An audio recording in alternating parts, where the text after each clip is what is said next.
Shade 4-5. We've been trying to get this artist on the show for a long time. I don't know, Heather. Sometimes scheduling, sometimes who don't know. We've been on tour too. Yeah, we've been on tour too. Yeah, she's on tour. We're on tour. Everybody on tour. Everybody on tour. See, I remember my daughter came to me. My daughter and I do a playlist called Calloway Curated.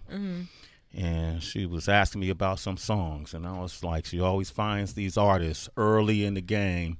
And last year sometime, she was like, Daddy, we got to put Megan Thee Stallion on the playlist. I said, okay. Let me go back and listen to what she doing. I started listening to the Make It Hot project. Oh, you went all the way I went back. up, Meg. Hey, listen. I do the knowledge. Yeah. You know, I gotta know what makes it crack. You know what I mean? And the first thing I noticed, because my daughter is always asking me, well, what do you think? Can they rap? I said, oh, she's a spitter. Yeah.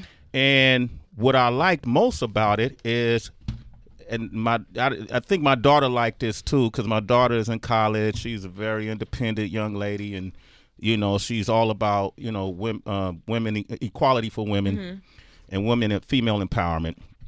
And what I like most about it is listening to your music from back to Make It Hot to now. I feel like, damn, man, she's spitting game like she grew up in Oakland, California.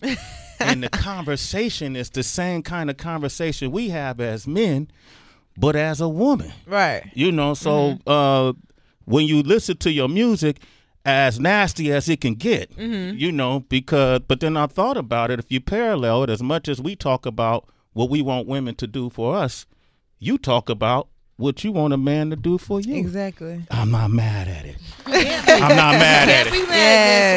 I can't be mad at that. Because I told my daughter that's how I want you to think. I want you to be minus the, you know, all the clit talk, you know. I mean, it's a lot of clit talk in every album, but you know, it's gonna be that. It's gonna be that. It's gonna be that. But I'm gonna need my goods. I'm gonna need my pleasure. Well, that's what you say. You say you put them to sleep, you know. All that. Cause y'all gonna talk y'all shit, y'all mess. And I get it. And then the Tina Snow joint came. I was like, okay.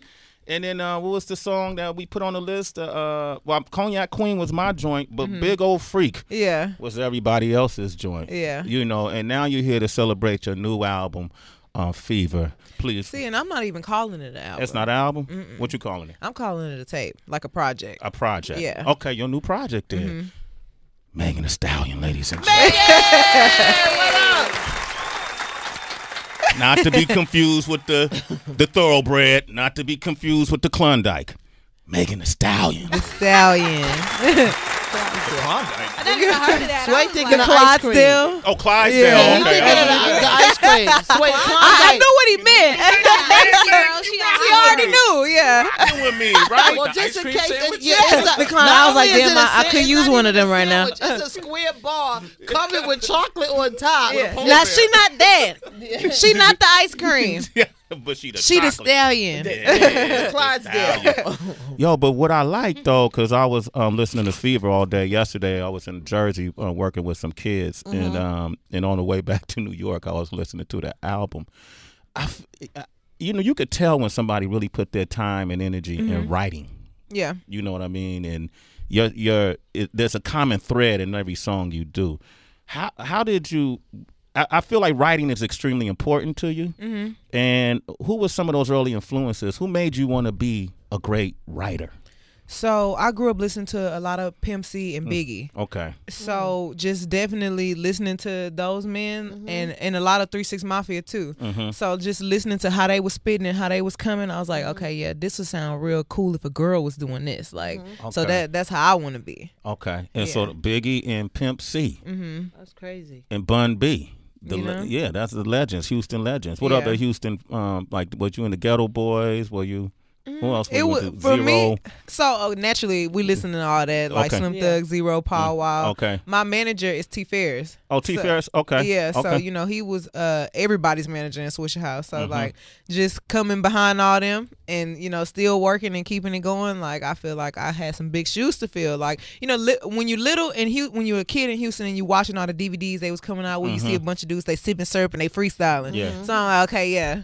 This is what we got to do out here. This is just how we supposed to act. Yeah. I wouldn't sip syrup, but like okay. I was gonna say, well, what kind of syrup were you sipping? No, I wasn't. Oh, okay. I'm a Douce girl, but yeah, just definitely the culture. Like I definitely felt like I had to just put on for the city. You're not really a cognac queen, though. Oh, I'm a cognac queen. Okay, she don't want that yak, HB. Oh, I'm already there with her with that. I'm gonna give you a recipe because I did something called the blue say. The blue say. Okay, well, that sound like that knock you out.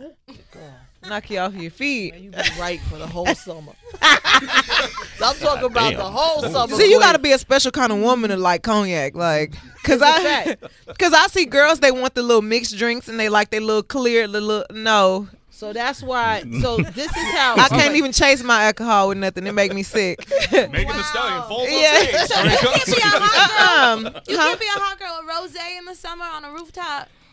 If that's what you into, for sure. Like, but me, no. I gotta have I only need like a few shots too to get me there. Yeah. So I might as well just go in with the big dog drink. There it is. And just get it out the way. The Hottie World vlog. Oh yeah, you gotta watch the see it. vlogs. You got a WAB.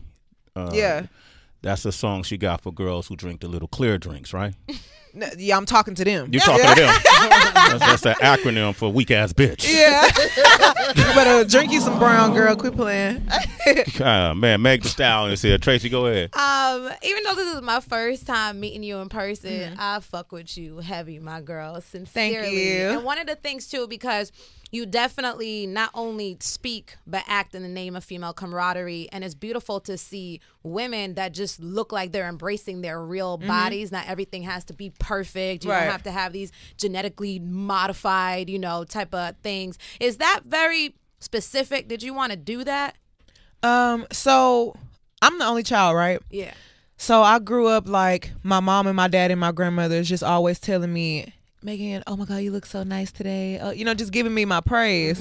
And I know they did that to instill that confidence in me. So, just me growing up and being where I am now, I never felt like anything was wrong with me because my family always made me feel like I was so beautiful. So I never wanted to change anything about myself. So when I see girls and they want to, they might not be comfortable with what they have going on, it's probably like a thing that they see on social media, I feel like. Everybody, and in magazines and things like that, like everybody's so well put together and so like just perfectly there. Everything is in one place. And even with my styling and everything, I have to like warn them before they come to me. I'm like, hey, look, I got real boobies. This a real booty. Everything not gonna fit painted on like that. So I need y'all, to get them outfits together before y'all come to me, cause this ain't it ain't just sitting there. Something gonna pop out. So I need y'all to get me together.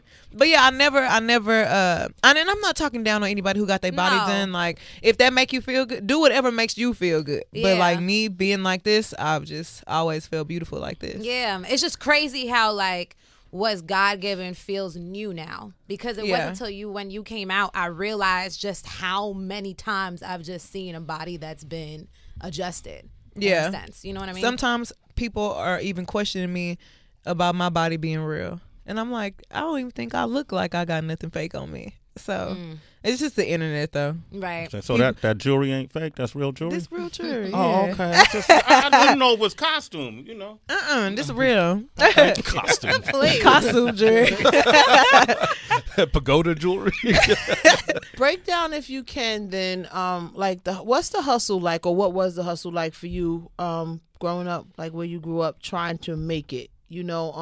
Here in this region, I grew up in Jersey, a lot of females from New York or whatever, they may link up with somebody, but is the hustle different to get on in the South? Where do you have to go around doing shows? Do you have to stand outside and try to give a DJ your record? What was your hustle like? So let's do this. So I'm from the south side of Houston. Okay. I'm from South Park. So in Houston, we have a lot of if you ain't already on, or if you ain't already cool with somebody that's on, it's really gonna be kind of hard for you to get your spot, you know?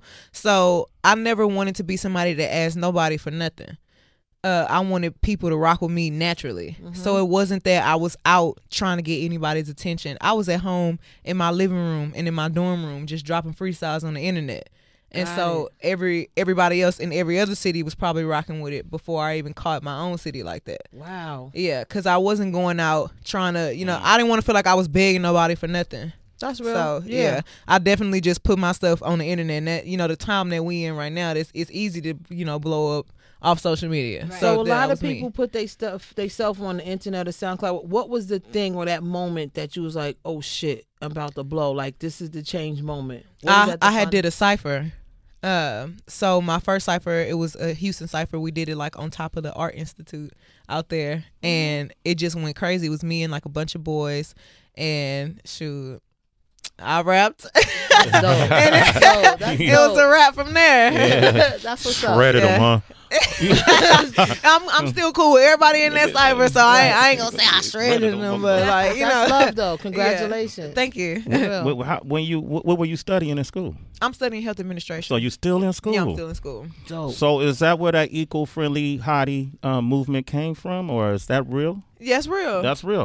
So I've always been a person that's like super into the environment or into like, you know, how can I help something? Like, you know, what can I do to, you know, make a change? But I didn't have like such a big platform. So I was on Twitter, and one of my hotties was like, Megan, I know it's a hot girl summer and I know we doing all this, but can we talk about global warming? And I was like, well, sis, let's talk about it. Like, cause I'm not super educated on the subject. So, you know, I know everybody on the internet has an opinion. So this is where it's time for y'all to chime in with what y'all want to say. So it was just like a whole big old thread of everybody like just, you know, giving tips on, you know, how, you know, to recycle and how they could use like products that are eco-friendly. So I'm like, you know what? How about this? How about let's do a beach cleanup? Like let's start somewhere. So, you know, now I have the voice and I have the platform. So I'm like, okay, yeah, let's do it. Let's get into it. That's dope. Because a lot of artists, and that people, that's kind of in a political realm, so to speak, and a lot of artists, we're starting to see more rappers actually step to the forefront of what's going on in politics because that affects our everyday life. And a lot of artists most artists tend to shy away from it because they don't want to, you know, alienate somebody who might feel differently. Right. What are your thoughts on this upcoming presidential election? Are you going to be involved in that way as well? I always vote because I feel like if you don't vote at all, then I don't feel like you have any reason to talk shit about what the outcome is because you didn't do anything to try to, you know, put it in your way. So I always vote, but just getting too involved, I don't. Nah. Okay. No, Right. that's not my. I don't talk about things that I don't really know about like that because I don't ever want to sound uneducated. But if you have a good message and I'm like rocking with it, then you know that's just the way that I'm gonna go. I dare say the fact that you said I always vote. Yeah, that's all you really got to say right there. That's a form of activism. Yeah, you know. Let's talk about some of these songs here, man. I had to listen to Sex Talk. Okay. Maybe about 3 times. Oh gosh. Okay. Right. Nah, that shit works, Heather. You gotta listen to it. What'd you learn? For me. Yeah. Okay. But I feel like listening to Megan I feel all men should listen to your music. Definitely. Because you're gonna hear a woman's perspective that you're not used to hearing. You know, number one, if you're gonna be with Megan Thee Stallion, you gotta have money. Yeah. Okay. I've heard it in the lyrics. I can identify one of the songs. Number 2, if you're going to be with Megan Thee Stallion, you're going to have to, how do I say this? Your clip work got to be on point. Yeah. Okay. For sure. Don't come over here and can't find nothing. I don't want to draw you no map. Does that happen a lot? You know, sometimes I ain't gonna lie, because you can get with just the most popular dude or just a dude that you think is just the most sexually experienced, and he still ain't even that. And it's like, oh, I know damn well you did not trick me like this. Like, you a scammer. Like, You tricked my ass. You didn't trick me out the ass. You got me. So, you know, this is why I have to make the dominating music, just because sometimes as a woman you have to take over the situation if you want to feel good, because the dudes, y'all gonna get what y'all need regardless. And I don't even know why it's set up like that. Like y'all gonna get y'all's anyway. Yeah, it's gonna happen. So just when you a woman, you gotta just take that full control, just so you can get yours. Yeah. Well, the woman's body is a bit more complicated. It is. Like the other day, I was at a conference, and so many like hetero cis women said that they don't like penetration, and I haven't even heard that. Ever. There are a lot of women out there. Yeah, it's very interesting. You know, and there's two different types of orgasms for women. Yeah. There's like one type of orgasm for a dude. Right. Just boom, boom. He good. Like, that sucks. Y'all got to stay in class longer. Sound like y'all hating. Yeah. No, we're teaching. I'm not hating. I just want y'all to know that it's too easy for y'all. Okay. And I feel like that's where the laziness come in at, because it's like, okay, look, well, this feel good to me, this don't feel good to you. Like, no, bruh. It don't. Okay. Are you single? I'm single, yeah. Okay. All right. You probably just scared away about 100 men right now. All right. The other thing you talked about, I can't think of which song it was, but you mentioned a lyric, and I know it was a lyric, but you said, if you want to sign me, I ain't signing for less than $1 million. Mm-hmm. And to me, that just reads into financial literacy. Right. How have you been with your finances since your stars started to rise? What kind of things you hope to do as a business person, as an entrepreneur? So, as soon as I started getting money, y'all got to know, as a college student, you already know the first thing I do with my money. Like, I'm saving and I'm paying that tuition, because I don't get financial aid. So every time I get some money, I just put money to the side, like, so I could, pay for my schooling. So I haven't even bought myself anything crazy. Like, I bought me somewhere to stay, and I take care of my grandma. That's what's up. That's what's up. I like that. And I just I don't know, I want to open up some assisted living facilities around my city.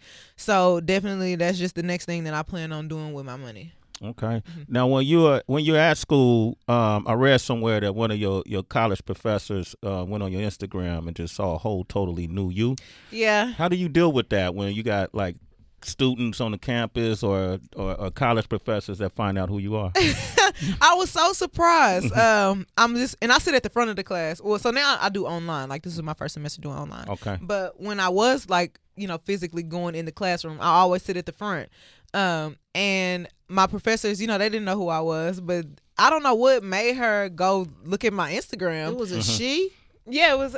She's my favorite professor too. Wow. Her name is Dr. Mel, but she comes in class and she goes, "So, Stallion, I see that you're just two different people," and I'm like, "Huh?" Like, what you just say to me? You just call me Stallion? So I was like very taken back, because I didn't know how she was about to start treating me in class. Right. So it was actually better. Like, she was just very proud that I was chasing my dream and still coming to school. That's So dope. she was super happy about that. But I had another professor that she did it. I don't think she liked rap. Like, I don't think she likes hip hop. And she was already coming in class like, my nephew want to be a rapper, and that's just dumb. Da da da. And I'm like, well, why is it dumb? Like, I'm questioning. I'm going back and forth with her too. And she's like he just doesn't want to go to school anymore. And like, she just really talking down on it. And I'm like, well, he can go to school and rap at the same time. Like, why not?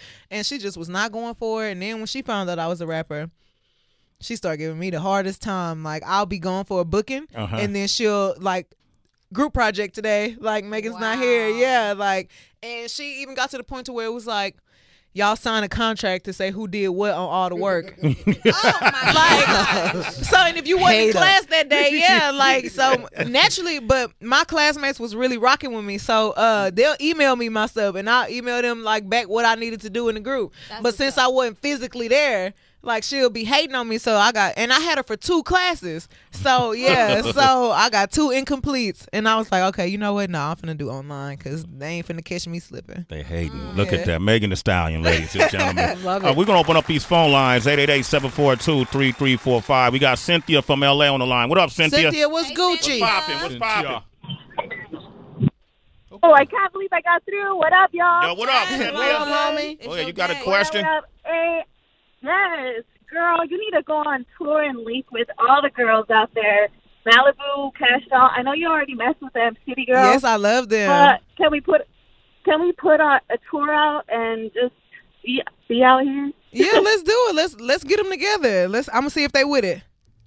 Oh, is that easy? Because you know they my friends, so I want to just see what they talking about. That makes so much sense. Yeah. I'm dying for like a group of dope women to do a ladies' night remix. Like I see it all the time. They're like, so 2019. Megan, who would you want to do a ladies' night remix with? And I'm like, girl, it ain't me. Like, it ain't me you got to worry about. A lot of other people don't like each other. And I'm just like, hey, y'all. It ain't true, Come right? to my party. And then, I don't know, we always link up and have a good time, though. Megan Thee Stallion is here. We got Rochelle on the line. What up, Rochelle? Rochelle. What's up, y'all? What's I love poppin'? you guys. Love you too. Hey, I've seen Megan Thee Stallion online more so than knowing her bars, but I know she got bars, so that's number one. But I just want to say how refreshing it is to have a real person. She's not out there being catty with all these other people. Even yesterday, she was on there like, I ain't in it. So guess what? I'm going to buy that album today. So thank you. And Thank you. And we love you out here. So thank you. Thank you, boo. Get that fever and then bring drink. Listen to that song.